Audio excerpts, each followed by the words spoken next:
marka la rabo in la jabiyo waxa la isku dayaa furuuqdood iyo waxay ku kala gedisan in la bumbuuniyo dad rabto ummadii inay jabto waxay raadiyaan maxaa dadkan uu ku kala gedisan yahay kaasa la afuufaa markaa dadku inta badan hadii la yiraahdo diinta laga warramo waxay moodaan in aakhiro uu laga sheekeynayo dadku soo u badbaada aakhiro waa dhab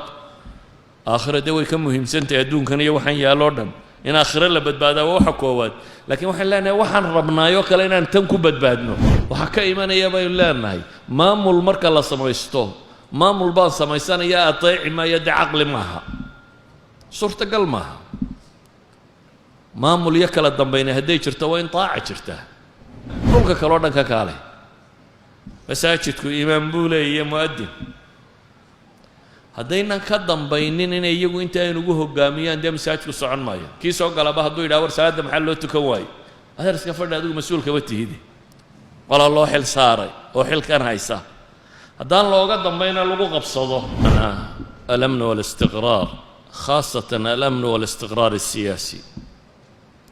ummaddu siyaasad ahaan iyo dowlad ahaan iyo nidaam ahaan inay mid degan noqoto oo nabad ku salaysan waxaynu wada ognahay ama waxay yidhaahdaan culamada fanniga ka warramaa macdalaadka ama mashaakilka ugu waaweyn ee aadanaha taariikhdiisa oo dhan soo maray waxaa ka mid a bay yidhaahdaan macdala alijtimaaci siyaasi dhibta bulshooyinku siyaasiga ay leeyihiin oo marka taariikhda dib loo baadho fi kulli zamanin wa makaan dhib taagnayda inta badan mujtamacaadka siyaasiga ahi laba midun bay u dhacaan waa laba taraf oo iska soo horjeeda labadubana dhib yihiin inay ummaddu fawda ku dhacdo kala dambayn la'aan iyo burbur cidina cid aanay nabadgelinayn oo la waayaa amniga iyo istiqraarka fawda hadday dhacdo anarki hadday ummaddu kala sarrayn iyo kala dambayn iyo dowladnimo weydo waxa ka dhasha waa anarki waxa ka dhasha waa fawda waxa ka dhasha waa dhac iyo boob iyo dil iyo xoog iyo tuugo iyo wixii la mida taa dhinaceeda kale waxa yaalla الطغيان dictatorship labaduba natiijadoodu labaduba waa cadam الأمن hadduu dictator uu meesha qabsado oo ummadda la garaaco oo wixii la doono la marsiiyo dadku cabsi iyo warwar buu ku noolaadaa oo wuxuu waayaa karaamadiisii bini aadamnimo wuxuu waayaa xorriyadiisii naf iyo maalba wuu nabadgeli waayaa waayo sultadan dictatorkee meesha taagani ayaa nafta isugu keentaa inta badanna dadku labadaas u kala guuraa waa kud ka guur oo qanjo u guur bay Soomaalidu tiraahdaa from frying pan to fire daawo kulul buu ka dhacay dabeetana dee dabku ku dhacay dadku marna dictator bay ka cawdaan dabeetana aan ku boobno ridno dowladda burburinna bay yidhaahdaan markay ridaan dumiyaanna fawda bay galaan iyo nabad la'aan iyo dhib iyo wax war ilaahay mawcidun keena bay yidhaahdaan sida tani si lagu noolaan karaya maahee wixii ka soo baxaaba waa la aqbalayaa bay yidhaahdaan labadan sistamba waxa ay wadaagaan cadam الأمن in nabadda la waayo marna sulto xoogan inay dadka nafta isugu keento nabadda saa lagu waayo marka kalena dee fawda ay noqoto nabadda sidaa lagu waayo ha noqoto al-amni nafsi qofku inuu naf ahaan xasiloon iyo degan iyo cabsi aanay haynin ama ha noqoto al-amni al-ijtimaaci bulshadu inay nabad ku wada noolaato deganaato ha ahaato labadaba waa la waayaa cahdigii nebiga ilaahay rasuulka soo diray Muxamed calayhi salaatu wasalaamna labadaa dhib baa dunida ka taagnaa waxaa dunida ka taagnaa qayb dictator ah oo nin quri ilaah la caabudo uu yahay boqorkaasi sida looga dambeeyo iyo siduu dadka u gumaadayo ama u xoogayo waa dowladdii Romanis ha noqoto ama dowladdii Bershiya ha noqoto labaduba waa nidaam keligii talisa oo boqortooya oo aad u adag xagga kale haddii la eegana waa fawda waa wadannadii carbeeda kale wixii ka jiray oo waa gabyagoodii waa kii tilmaamayay haddaanad darkaaga seeftaada ku ilaashanayn waa lagaa duminayaa yacni waa un dagaal joogta boob joogta dhac joogta iyo mashaakil joogta buu ahaa ilaahay rasuul buu soo diray subxaanahu wa tacaala qur-aankii loo soo dhiibay nebi maxamed calayhi salaatu wasalaam waxaa ka mid ahaa يا بني آدم إما يأتينكم رسل منكم يقصون عليكم آياتي فمن اتقى وأصلح فلا خوف عليهم ولا هم يحزنون رر نبي آدم وبا إله إليه سبحانه وتعالى رسل حقيقة كتم هدايدين تماده وآيات كيدين شيء يدين تيده فمن اتقى وأصلح فلا خوف عليهم ولا هم يحزنون عدي إلهي كعبسطه وهدي قفك وجدك على الراعه وحهلا اطمئنان نفسيه نفأهان نحصله إيمان درضو جوا واحد قال يسد شيء ما أنت السوسايد وجود بدني إيمان درضو وقفك وأنقرنا محكه الرأيه ووحي يقول شان فلسفات كان أما هيومانيسم كشيكتا الفلسفة الوجودية وكذا شيء هيومانيسمكو أما فلسفة العبثية أما فلسفة العدمية وحاصل مو فلسفات شيء نلشوا قروا عبث بيلي وعيار وحبك متشرا نلش بيلي وايو وشقاء قرن يسون هلك تكون قبل وشو غيرية هي واحدة ما يمر ما يسمع waxaasoo dhammi waxay ka dhasheen iimaan la'aanta waa qofka uu mugdi ka yahay xaggee loo socdaa maxaa loo nooliyey maxaa dambeeya waa qofku ay mugdi ka gasho ilaahay markaa wuxuu leeyahy faman ittaqaa ciddii dhowrsata ee ilaahay dariiqiisa raacda oo wa aslax bulshada kale iyo dadka kalena kula dhaqanta inay wax hagaajiso labadaa cidda isku darsataa baa ilaahay leeyahy falaa khawfun calayhim walaa hum yaxzanuun baqa korkooda ma ahaanin warwar iyo tiiraanyana korkooda ma ahaanin waa labada shay ee didka u ah al-amn waalistiqraar cabsi uu qofku cabsado nolosha uu ka cabsado bini aadamka ka cabsado maamulka ka cabsado wax walba uu ka cabsado ama murugo iyo tiiraanya isciilkaambi qur-aanka marka ahlu janna ilaahay ka warramayo waa sifaadka ugu badan ee qur-aanka ku soo arooray ee lagu sifaynayo falaa khawfun calayhim walaa hum yaxzanuun ilaahay ku celcelinayo xawaalay 14 aayadood baan filayaa 14 aayadood macnahaasi uu ku soo arooray خوف يحزن تونا كركو ذا مسار إلى هيلي إذن أيها الأحبة إن نبض لها له والدقناشية لها له وواحد دولة نمد وأمم كايو سمايستان هاي أمم كو دولة نمد وسمايستان وين تان لها له أما هالنقض الأمن الداخلي إن يدتكو ودنكيسا قدهيسا إنو نبطكو قبو أما هالنقض منع العدوان الخارجي عدوانك أيو dadka dabadeed dhibtooda inuu madda laga rabo labadan haddii la isla helo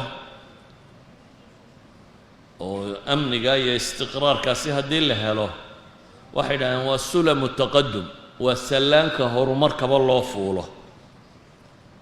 haddii la waayo oo idiraab bulsho aan kala dambayn lahaynee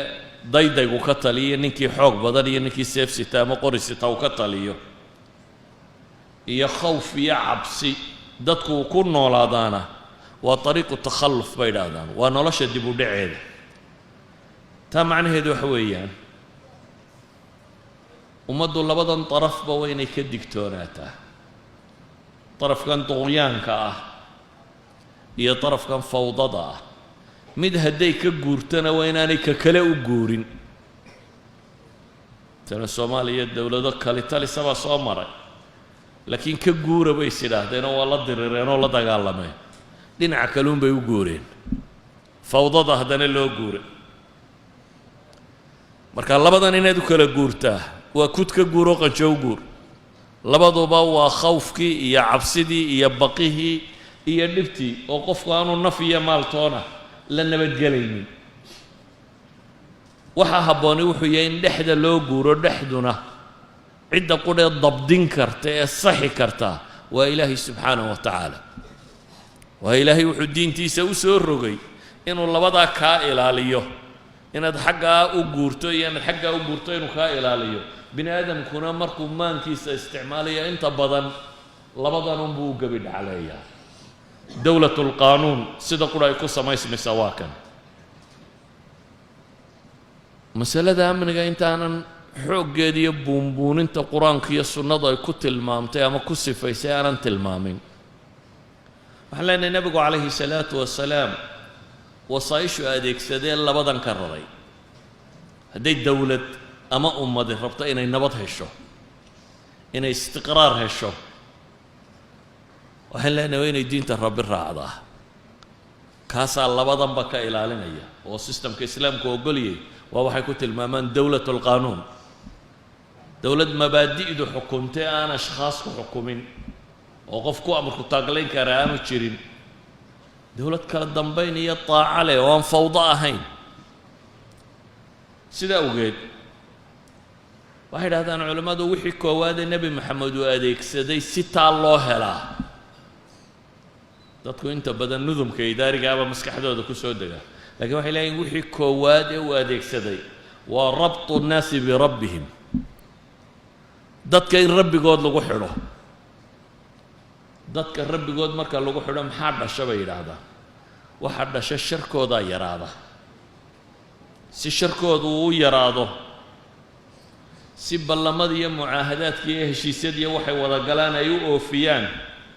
si ay ulul amrigooda u ateecaan haddaad dadka rabbigii ku xidho oo dowladdu ay noqoto waxa koowaad ay ahmiyadda saaraysa yacni dowlad waliba intaasoo wasaaradood bay leedahay oo nabadda ka shaqeeya oo wasaaradda gaashaandhigga iyo kani wuxuu leeyahay cudwaanka dabadeed baan idinka celinaynaa wasaaradda maxaa la yidhaahdaa daakhiliyada iyo booliiska iyo waxaasoo dhammi tuugga iyo dhaca iyo boobka iyo isdilka iyo kamaanu qabanaynaa waxaa la yidhaahdaa maxkamadaha iyo baabkan oo dhammi waxay u degan yihiin wixii xadgudbe ee xadkaa ka soo tallaaba baanu joojinaynaa waxaasoo dhan shaqadoodu waxay koow yaraanaysaa dadku inta iimaankoodu uu koro ayaa sharkoodu yaryihi inta iimaankoodu koro ayuu sharkoodu yaryihi saa awgeed waxaanu leenahay amni ciddii rabta inay sugto ee koowaad oo mas-uuliyaddaasi ay saarantahay dowladdu ugu horrayso si amnigaasi u sugmo xilka koowaada saarani waa inay diinka xoojisaa dadku inta badan haddii la yidhahdo diinta ha laga warramo waxay moodaan in aakhiro uun laga sheekaynayo dadku suu u badbaado aakhiro waa dhab aakhiro dee way ka muhiimsantahay adduunkan iyo waxaan yaalloo dhan in aakhiro la badbaadaa waa waxa koowaad laakiin waxaan leenahay waxaan rabnaayoo kale inaan tan ku badbaadno tan si aan u badbaadno oo labadaa darafe aan sheegnay aan uga badbaadno inaan fawdo ku dhacno nabad iyo istiqraar iyo deganaanshiyo weyno ama inaan dictatorship ku dhacno labadaas aan uga badbaadno oo wasadka u iman karnaa oo dowlatulqaanuun u iman karnaa waa inaan bini aadamka sharkiisa yarayno bini aadamka sharkiisuna wuxuu ku yaraanayaa rabbigii hadduu barto sharkiisu wuu yaraanayaa waayo qofka waxaa xukumo bay dhahaan qalbigiisa qofku wuxuu ka fakerayaa wax kastoo shara uu sameeyo aakhire in la xisaabinaya de marka intaanu tanba ku xisaabtamin wuxuu ka fakerayaa war waxaan aakhira lagu qabsan doonaa haddaanu kaa rumaysnayn wuxuu ka fakerayaa dadkoo dhan dabka geli reerkiinoo dhan gubsi aad ku soo hesho ay kursigan baa muhiimad weyn u ah laakiin hadduu aakhira ka fakerayo wuxuu isku dayayaa inuu sharkiisa yareeyo waxaan leenahay waxaa iimaanka ka imanaya saynu xalayba tilmaamaynay mucaahadaadkii iyo wixii heshiisa dadku galay inuu fuliyo ayaa ka imanaya waxaa ka imanaya baynu leenahay maamul marka la samaysto maamul baan samaysanaya adeeci maayo dee caqli maaha suurtagal maaha maamul iyo kala dambayna hadday jirto waa in taaca jirtaa yani maalan dhulka kaloo dhan ka kaale masaajidku imaam buu leeyahay mu'adin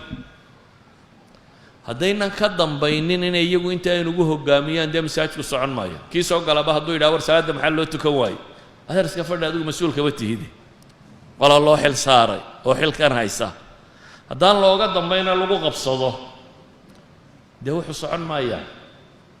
idan haddii maamulba yimaado meel bini aadanba isugu yimaado kala dambayni waa inay jirtaa madaxweynaha too habeen iyo maalinba waanu ku caayaynaa oo dimuqraadiyaddaa sheegtay war waxaas wax shaqaynaya maaha bini aadamku waa inuu kala dambeeya hadduu system qaato wixii uu ku heshiiyey waa inuu ku kala dambeeyaa mar haddaanay khilaafsanayn maxay sharciga ilaahay oo lama taacata lima cid lagu adeeca khaaliqa ama alle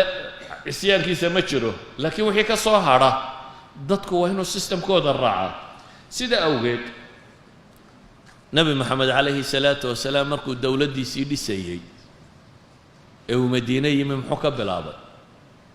uula shay intaanu guri dhisan buu masaajid dhisay dadkuu rabbigood ku xidhayay